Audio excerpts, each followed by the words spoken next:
Passion. Having passion about your craft is the number one thing. If you're not excited and motivated by doing the job that you do every day, you're probably not going to do well, to be honest. Running a business and having a career are actually two separate things. So my career is being the president at CDIO, but running a business is nothing can really prepare you for that. And so, or there's nothing you can't go to school to become a business. Here's one. When the pandemic first hit, there was this like meme going around that everyone was sharing on WhatsApp. So I made this meme my virtual background to like have some fun with the team. And then I accidentally kept it on while I was with a client and it was just really bad. Good question, Jackie. Maybe I should ask you this question. I think people, they like to have fun at work. They like to get along with the people they work with. People want to make an impact and feel motivated. And I believe that working at CDIO does all of those things.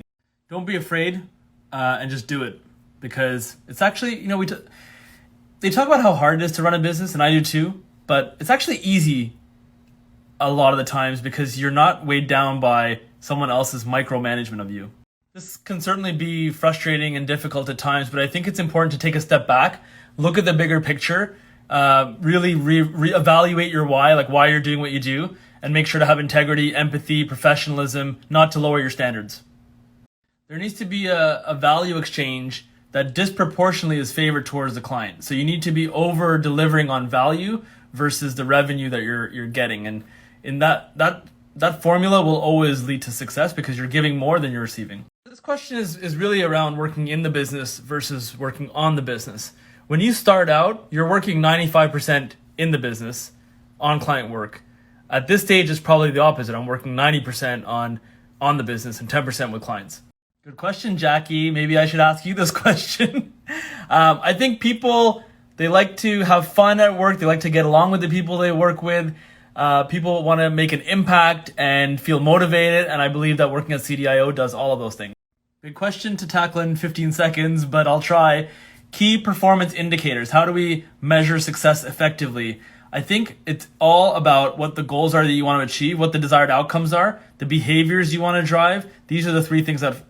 Don't be afraid and just do it, because it's actually, they talk about how hard it is to run a business, and I do too, but it's actually easy a lot of the times because you're not weighed down by someone else's micromanagement of you. This, being able to record videos, post them online, being on social media while I'm working, that's work-life balance. Also getting to relax, going on vacations, all the usual stuff, but being able to work and have a balance right now, every second of every day. Every conversation, every client, every email, everything that we're doing is constantly assessing strengths and weaknesses. That being said, we are doing more larger SWOT analyses on a quarterly basis and a monthly basis as well. So I like this question a lot because these are the things that people don't see that help a lot. Exercise, reading a lot of YouTube videos, learning, constantly learning. People don't see that part of it, but that's the big... This is the wrong question. The right question is, what is an area or business or industry where you, with your experience and expertise, will bring the most value to the people that you're servicing? Because if you think about just trying to jump on a niche, you're going to fail. They're mostly around things that you can't control. So, for example, if when you lose a client that you feel like it's personal, originally you feel like it's really personally your fault, even though there's so many outside factors.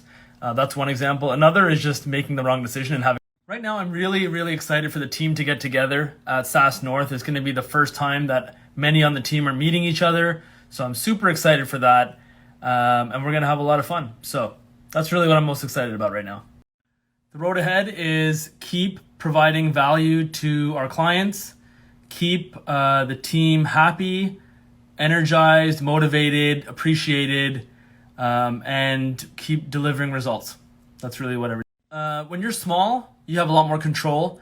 So I think as we're growing, the hardest part is not having as much control of everything, and knowing that you're going to disappoint someone, whether that's time from family or friends or... So this depends on what stage you're at. If you're very early, you probably don't. I got an accountant pretty early, I would say. From the finance side, numbers are everything. So you want that trifecta: corporate lawyer, accountant, financial advisor. Those are the three that you want to make sure that you have figured out. Tenacity, patience, open-mindedness, definitely. You want to make sure that you are looking at things from all angles, and that you're ready and willing to learn at all times.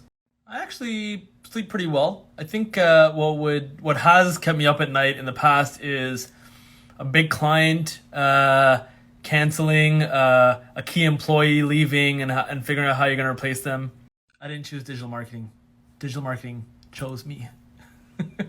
No, but seriously, I got into digital marketing 15 years ago, kept loving it, and just went all in after that. All right, I'm going to stop there. I can hear my son upstairs running around, so I'm going to go join him, hang out for a little bit before I have a few more meetings in the next couple of hours. Thanks so much for sending your questions. Thanks for watching if you made it this far. I'll see you next Monday. Looking